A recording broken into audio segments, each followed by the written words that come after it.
எனக்கு அன்பான தெய்வ பிள்ளையே, இந்த உலகத்தில் ஒருவேளை நாம் அற்பமாக நினைக்கப்படலாம். அநேக நமக்கு மரியாதையும் கனத்தையும் கொடுக்காமல் இருக்கலாம். ஒருவேளை உனக்கு வர வேண்டிய ஆசீர்வாதங்களை அநேகர் எடுத்துக்கொண்டு போயிருக்கலாம். நாட்களை வேதனைப்பட்டுக் கொண்டிருக்கிற அருமையான தெய்வ பிள்ளையை மறந்து விடாதே. நீ கர்த்தருடைய பார்வையிலே விசேஷித்தமானவன்.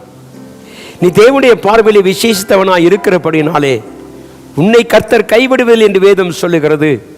அவருடைய பார்வையிலே விசேஷித்தவர்களாய் இருக்க கர்த்தர் நமக்கு ஆசீர்வாதத்தை வைத்திருக்கிறார். இரத்தத்தால் கழுவப்பட்டு தேவனை ஆராதிக்கிற தேவ பிள்ளையே, நீ சோர்ந்து போகாதே. நீ ஒரு விசேஷித்தமானவன். மத்தேயு சுவிசேஷம் 6ஆம் அதிகாரம் 26ஆம் வசனத்தை வாசித்தோமானால், ஆகாயத்து பச்சைகளை கவனித்து பாருங்கள், அவைகளை விதைக்கிறதும் இல்லை, அறுக்கிறதும் இல்லை, களஞ்சியத்தில் சேர்ந்து வைக்கிறதும் இல்லை, அவைகளையும் உங்கள் பரமபிதா விலை பூட்டுகிறார். அவர்களை பார்க்கலும் நீங்கள் விசேஷித்தமானவர்கள். இன்னைக்கு விசேஷித்தமானவர்கள் என்கிறதான தலைப்பிலே இதை பார்க்கிறோம். நீ ஒரு விசேஷித்தமானவன், மறந்து விடாதே. உலகத்திலே நீ ஒருவேளை அற்பமாக எண்ணப்பட்டிருக்கலாம். தெய்வ பிள்ளையே, இந்த வசனத்தை கேட்டுக்கொண்டிருக்கும் தெய்வ ஜனமே, இன்றைக்கு உலகத்தில் உனக்கு கிடைக்க வேண்டிய மரியாதையும் கனமும் ஒருவேளை கிடைக்காமல் இருக்கலாம். ஆனால் நீ தேவனுடைய பார்வையிலே விசேஷித்தமானவன். யார் யார் கர்த்தருடைய பார்வையிலே விசேஷித்தமானவர்கள்? முதலாவது, தேவனுடைய கிருபையை பெற்றவன் விசேஷித்தமானவன். தேவனுடைய கிருபை நம்மோடு இருக்கும்படியாக சிந்தித்து பாருங்கள். யாத்திராகமத்தின் புத்தகம் 33ஆம் அதிகாரம் 16வது வசனத்தை வாசிக்கும் பொழுது, எனக்கும் உமது ஜனங்களுக்கும் உம்முடைய கண்களிலே கிருபை கிடைத்தது என்பது எதனால் அறியப்படும்? நீர் எங்களோடு கூட வருவதனால் அல்லவா? இப்படியே பூமியில் உள்ள ஜனங்கள் எல்லாரிலும் நானும் உம்முடைய ஜனங்களிலும் விசேஷித்தமானவர்கள். தேவனுடைய பிள்ளையே, மோசே சொல்லக்கூடிய ஒரு வார்த்தை அதுதான், நாங்கள் விசேஷித்தமானவர்கள்.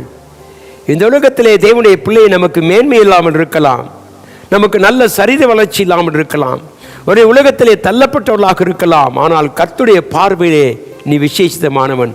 காரணம் என்ன? உன்னோடு கூட கர்த்தர் வருகிறார். ஹல்லேலூயா. அவன் சொல்லக்கூடிய காரியம் என்ன? ஆண்டவரே, நீர் எங்களோடு கூட வருவதனால் நாங்கள் விசேஷித்தவர்களாக இருக்கிறோம். எத்தனை ஒரு ஆசீர்வாதமான ஒரு வார்த்தை தேவனுடைய பிள்ளையே. இன்றைக்கு கர்த்தர் எங்களோடு கூட வருகிறார்கள், நம்பிக்கை உனக்கு இருக்கட்டும். இந்த உலகத்தில் ஆயிரம் பிரச்சனை இருந்தாலும் கர்த்தாவே, அவைகள் எல்லாவற்றிற்கும் ஆற்றிலும் மேலாக இருக்கிற எங்கள் தேவன், நீர் எங்களோடு கூட வருகிறீர். எந்த மனிதனோடு கர்த்தர் வருகிறாரோ அவன் தேவனுடைய கிருபையை பெற்றுக்கொண்டவன். தேவனுடைய கிருபை இருக்கும் பொழுது உன்னை அசைப்பதற்கு எந்த உலகத்தில் எந்த சக்தியும் இல்லை. தேவன் ஒருவரே உன்னை ஆண்டு கொள்கிற தேவனாக இருக்கிறவர். எனக்கு அன்பான தெய்வ பிள்ளையே, இன்றைக்கு தேவனை அறிகிற அறிவினாலே நாம் விசேஷத்தவர்களாக இருக்கிறோம். மத்தேயு சுவிசேஷம் 6ஆம் அதிகாரம் 25 வாசித்தோமானால், ஆகையால் எண்ணத்தை உண்போம், எண்ணத்தை குடிப்போம் என்று உங்கள் ஜீவனுக்காகவும், எண்ணத்தை உடுப்போம் என்று உங்கள் சரீரத்துக்காகவும் களைப்படாதிருங்கள். உங்களுக்கு சொல்லுகிறேன், ஆகாரத்தை பார்க்கலும் ஜீவனும், உடையை பார்க்கலும் சரீரமும் விசேஷித்தமானவைகள். தேவனுடைய பிள்ளை, இந்த கால வேளையில நீ ஒரு விசேஷித்தமானவனை மறந்து விடாதே. உலகத்தில் எத்தனையோ விதத்தில் வேதனையோடு வாழ்ந்து கொண்டிருக்கிற அருமையான தெய்வ பிள்ளையே, நீ கர்த்தருடைய பார்வையிலே விசேஷித்தமானவன். ஆகவே தான் நாம் சொல்ல வேண்டும், கர்த்தாவை உம்மை துணையாக கொண்டிருக்க நான் விசேஷித்தமானவன். கர்த்தரை துணையாக வைத்திருக்கிற விசேஷித்தமானவன் என்று சொல்லி வேதம் சொல்லுகிறது. ஆதியாகமம் 49ஆம் அதிகாரம் 26வது வசனத்தில், தேவனை தன் துணையாக கொண்டிருக்கிறவன் பாக்கியவான், கர்த்தர் அவனை விசேஷித்த விதமாய் மாற்றுகிறார்.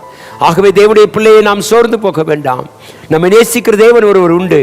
நமக்காக ரத்தம் சிந்தி தம்முடைய சரீரத்தில் காயங்கள் ஏற்றுக்கொண்ட தேவன் நம்மை விசேஷித்தவளாய் மாற்றிக்கொண்டு வருகிறார். ஆகவே நானும் நீங்களும் இந்த உலக காரியத்தை குறித்து யோசித்து நாம் சோர்ந்து போகாதபடிக்கு, கர்த்தாவே, நீர் எங்களை தெரிந்தெடுத்திருக்க நாங்கள் விசேஷித்தமானவர்கள், உம்முடைய கிருபையும் உம்முடைய அன்பும் உம்முடைய விசேஷித்த அபிஷேக தைலமும் எங்கள் மேல் இருக்கிறபடினாலே நாங்கள் விசேஷித்தவளாய் இருக்கிறோம் என்ற நம்பிக்கையோடு இந்த நாளிலே போவோம். தேவ பிள்ளையே, சத்துருவை ஜெயித்த ஆண்டவர் உன்னோடு கொண்டிருக்கிறார்.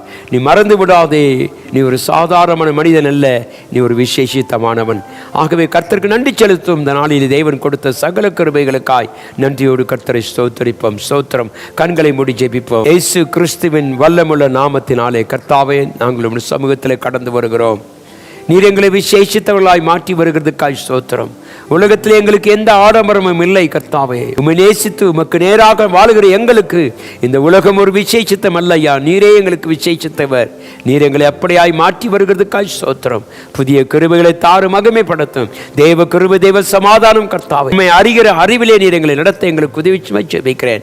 சகலத்தையும் பொறுப்பேற்றுக் கொள்ளும் புதிய கிருபைகளை தாரும்.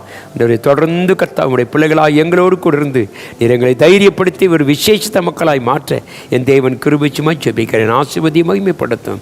இயேசு கிறிஸ்துவின் மூலம் நாமத்தில் ஜெபிக்கிறேன் எங்கள் அன்பின் நல்ல பிதாவே. ஆமென்.